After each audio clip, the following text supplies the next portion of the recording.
സർക്കാർ ആശമാരെ അവഗണിക്കുകയല്ല, ചേർത്ത് നിർത്തുകയാണ്. ഞാൻ ഒരു ആശാവർക്കറാണ്. അതുകൊണ്ട് തന്നെ ഞാൻ പറയുന്നു, ഈ കോവിഡ് കാലത്തും അത് പ്രളയം വന്നു, നിപ്പ വന്നു, ആ കാലത്തൊക്കെ ആശമാര് വളരെ കഷ്ടപ്പെട്ട് ജോലി ചെയ്തവരാണ്. ഈ LDF സർക്കാർ ഭരിക്കുന്നതിന് മുമ്പ് UDF സർക്കാരാണ് ഇവിടെ ഭരിച്ചുകൊണ്ടിരുന്നത്. അപ്പോഴും ഈ ആശമാർ ഈ കേരളത്തിലുണ്ട്, ഈ ഇന്ത്യയിലുണ്ട്. അന്നേരം ഈ പറയപ്പെടുന്ന സഹോദരിമാരെ ആരെയും നമ്മൾ കണ്ടില്ല. ഒരു 100 രൂപ വർദ്ധിപ്പിച്ച് തരാനോ, ഒരു കൈസഹായം തരാനോ, ഒരു സമരം ചെയ്യാനോ നമ്മൾ ഇവരെ ആരെയും കണ്ടില്ല. ഞാനൊരു ആശാവർക്കറാണ്. 1000 രൂപ കോവിഡ് കാലത്ത് 1000 രൂപ LDF സർക്കാരാണ് ഞങ്ങൾക്ക് ഇൻസെന്റീവായിട്ട് അധികം തന്നു. അതുകൂടാതെ മറ്റു സംസ്ഥാനങ്ങളെക്കാൾ ഉപരി 7000 രൂപ 10 മാനദണ്ഡങ്ങൾ വെച്ചുകൊണ്ട് ഓണറേറിയമായി അനുവദിച്ചു. ആ ഓണറേറിയത്തിനകത്ത് പല കാരണങ്ങളാലും പലർക്കും ആശമാർക്ക് കിട്ടാതെ വന്നു. അത് നമ്മൾ എതിർത്തുകൊണ്ട് അത് മാനദണ്ഡം മാറ്റണമെന്ന് ആവശ്യപ്പെട്ട് മാനദണ്ഡം മാറ്റി. ജനുവരി തൊട്ട് മാനദണ്ഡം മാറ്റി പൈസ നമുക്ക് അക്കൗണ്ടിലേക്ക് വന്നു കഴിഞ്ഞു. OTP സംവിധാനം ആ സഹോദരി ആശയാണോ എന്ന് എനിക്ക് സംശയമുണ്ട്. 1ാം ഘട്ടത്തിൽ ശൈലിക്ക് OTP ആവശ്യമായിരുന്നു. ആ OTP വന്നത് 2ാം ഘട്ടത്തിലാണ്. ആ 2ാം ഘട്ടത്തിൽ വന്നപ്പോഴാണ് OTP കൊണ്ട് നമുക്ക് ആ സബ്മിറ്റ് ചെയ്യാൻ പറ്റാത്ത സാഹചര്യം ഉണ്ടാകെ അത് നമ്മൾ ഗവൺമെന്റിനോട് ആവശ്യപ്പെട്ടു, നമുക്കത് മാറ്റിത്തരണമെന്ന്. അത് മാറ്റിത്തന്നു. ന്യൂ രജിസ്ട്രേഷൻ മാത്രമേ നമുക്കിപ്പോ OTP വരുന്നുള്ളൂ. പിന്നെ ആ സഖാവ് പറയുകയുണ്ടായി, ആ സഹോദരി പറയുകയുണ്ടായി, എന്തിന് ഞങ്ങൾ പാർലമെന്റ് സമരം ചെയ്യാൻ പോകുന്നുണ്ട്. നമ്മള് പോയി കഷ്ടപ്പെട്ടിട്ടും കേൾക്കാൻ സാധില്ലാത്ത ഒരു ഭരണകൂടമാണ് കേന്ദ്രത്തിലിരിക്കുന്നത്.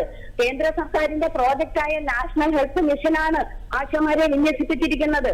ഓണറേറിയം തരേണ്ടത് കേന്ദ്ര സർക്കാരാണ്. ഞങ്ങളെ സ്ഥിരം തൊഴിലാളികളാക്കണമെന്നാണ് ഞങ്ങളുടെ ആവശ്യം. സ്ഥിരം തൊഴിലാളികളായി കഴിഞ്ഞാൽ ഞങ്ങൾക്ക് കിട്ടേണ്ടുന്ന ആനുകൂല്യങ്ങൾ ഞങ്ങൾക്ക് കിട്ടും. വോളണ്ടിയേഴ്സ്, സന്നദ്ധ പ്രവർത്തകർ എന്നുള്ള താലോലിച്ചുള്ള സുജാത, ഇപ്പോൾ താങ്കളുടെ അഭിപ്രായത്തിൽ ഇപ്പോൾ നടത്തുന്ന ആശമാരുടെ സമരം അനാവശ്യ സമരമാണെന്നാണോ പറഞ്ഞു വരുന്നത്? വേതനം വർദ്ധിപ്പിക്കേണ്ടതില്ല എന്നാണോ പറയുന്നത്? 7000 രൂപ കൊണ്ട് ഒരു കുടുംബം കഴിഞ്ഞു പോകുമെന്നാണോ? ഇല്ല, കഴിയില്ല. 7000 കൊണ്ടും പറ്റത്തില്ല, 10000 കൊണ്ടും പറ്റത്തില്ല, 13000 കൊണ്ടും കഴിയത്തില്ല. വിധവകളായ സ്ത്രീകളുണ്ട് ആശമാര്. ഭർത്താവ് ഉപേക്ഷിക്കപ്പെട്ടു പോയവരുണ്ട്, അമ്മയും രോഗശയ്യയിൽ കിടക്കുന്നവരുണ്ട്, മക്കളെ പഠിപ്പിക്കേണ്ടവരുണ്ട്, ലോൺ അടയ്ക്കേണ്ടവരുണ്ട്, മക്കളെ കെട്ടിക്കേണ്ടവരുണ്ട്.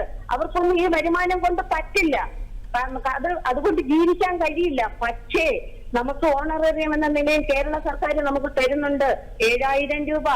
അതുപോലെ ജനറൽ ഇൻസെന്റീവ് എന്ന് പറയുന്നത് ചെയ്യുന്നതിനനുസരിച്ചുള്ള കൂലിയാണ്. അത് ഒരു വാർഡിൽ ഒരു ആശയാണെങ്കിൽ പോലും ഗർഭിണി ഇല്ലെങ്കിൽ അവർക്ക് ഇൻസെന്റീവുകൾ കുറയും, കുത്തിവെപ്പില്ലെങ്കിൽ ഇൻസെന്റീവ് കുറയും. അങ്ങനെയുള്ള ഓരോ ജോലികൾക്കാണ് ജനറൽ ഇൻസെന്റീവ് വരുന്നത്.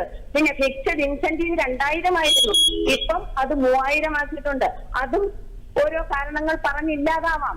ഒരിക്കലും ഈ വരുമാനം കൊണ്ട് ആശയ്ക്ക് മുന്നോട്ട് ജീവിക്കാൻ കഴിയില്ല എന്ന് തന്നെ ബോധ്യപ്പെട്ടു പോകുന്ന ഗവൺമെന്റാണ്. അപ്പോൾ എന്തുകൊണ്ടാണ് ആശാ വർക്കേഴ്സ് ഫെഡറേഷൻ CITU ഇതിനെ അനുകൂലിക്കാത്തത്?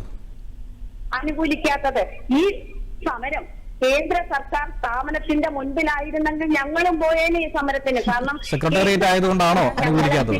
അതാണ് പോയിന്റ്. സ്ഥിരം തൊഴിലാളികളായി അംഗീകരിക്കേണ്ടത് കേന്ദ്ര സർക്കാരാണ്. കേന്ദ്ര സർക്കാർ ഞങ്ങളെ സ്ഥിരം തൊഴിലാളികളായി അംഗീകരിച്ചു കഴിയുമ്പോൾ തന്നെ ഞങ്ങൾക്ക് കിട്ടേണ്ടുന്ന എല്ലാ സുരക്ഷകളും കിട്ടും. ഞാൻ അവസാന ഒരു കാര്യം കൂടി, ഒരു ചോദ്യം കൂടി ചോദിക്കുകയാണ്. അതായത് നമ്മൾ നേരത്തെ ചർച്ചയിൽ തന്നെ പറഞ്ഞതാണ്, LDF സർക്കാരിന്റെ പ്രകടന പത്രികയിൽ എടുത്തു പറഞ്ഞൊരു വിഷയമാണ് ഈ 21,000 രൂപ എന്നുള്ളത്. അതിനോട് ഇനി കേവലം കുറച്ച് മാസങ്ങൾ മാത്രമേ ഉള്ളൂ 2ാം പിണറായി സർക്കാർ അധികാരം ഒഴിയാനായിട്ടിരിക്കുന്നത്. എന്നിട്ട് പോലും അതിനോട് മുഖം തിരിക്കുന്നു എന്ന് പറഞ്ഞാൽ ഇടതുപക്ഷ സർക്കാർ CITU അല്ലേ അത് ചോദിക്കേണ്ടത്? പ്രകടന പത്രികയിൽ പറഞ്ഞിട്ടുണ്ട് എങ്കിൽ അത് നടത്തുന്ന ഗവൺമെന്റ് ആണ്. അത് നടത്തുമെന്ന് ആശമാരായ ഞങ്ങൾക്ക് ഉറച്ച വിശ്വാസമുണ്ട്. അത് സമരത്തിന്റെ ആവശ്യമില്ല. അവർ പ്രകടന പത്രികയിൽ പറഞ്ഞിട്ടുണ്ടെങ്കിൽ അത് വർദ്ധിപ്പിച്ചു തരും. പക്ഷേ ഇതിനുപരി നമുക്ക് ആവശ്യം കേന്ദ്ര സർക്കാരിന്റെ പ്രോജക്ട് ചെയ്യുന്ന, കേന്ദ്ര സർക്കാരിന്റെ സ്കീം ചെയ്യുന്ന ആശാ വർക്കർമാരെ സ്ഥിരം തൊഴിലാളികളായി അംഗീകരിക്കേണ്ടത് കേന്ദ്ര സർക്കാരാണ്. കേന്ദ്ര സർക്കാർ മാത്രം അംഗീകരിച്ചാൽ മതി. മുന്നിൽ പോയി കേന്ദ്ര സർക്കാർ അംഗീകരിച്ചു വരുമ്പോൾ ഓട്ടോമാറ്റിക്കായിട്ട് ആശമാർക്ക് കിട്ടേണ്ടുന്ന ആനുകൂല്യങ്ങൾ അതോടൊപ്പം തന്നെ കിട്ടും. ജീവനക്കാരല്ല, തൊഴിലാളികളല്ല, വോളണ്ടിയേഴ്സ് ആണ്. ഈ വോളണ്ടിയേഴ്സിന് എന്ത് കിട്ടാനാ? ഒന്നും കിട്ടത്തില്ല. അവര് സന്നദ്ധ പ്രവർത്തകരായി മുട്ടുമടക്കി നിൽക്കുകയുള്ളൂ. ഞങ്ങൾക്ക് ആവശ്യം അതല്ല. ഞങ്ങളെ സ്ഥിരം തൊഴിലാളികളായി അംഗീകരിക്കണം. സംസ്ഥാന സർക്കാരിന് അംഗീകരിക്കാമല്ലോ. അംഗീകരിച്ചു കഴിയുമ്പോൾ സംസ്ഥാന സർക്കാരിന് അംഗീകരിക്കാമല്ലോ. സ്ഥിരം തൊഴിലാളികളായിട്ട് നിങ്ങൾക്കൊരു വേതനം നിശ്ചയിച്ച് സംസ്ഥാന സർക്കാരിന് അംഗീകരിക്കാമല്ലോ. ശ്രീമതി ആർ സുജാത തിരികെ വരുന്നതായിരിക്കും. ശ്രീ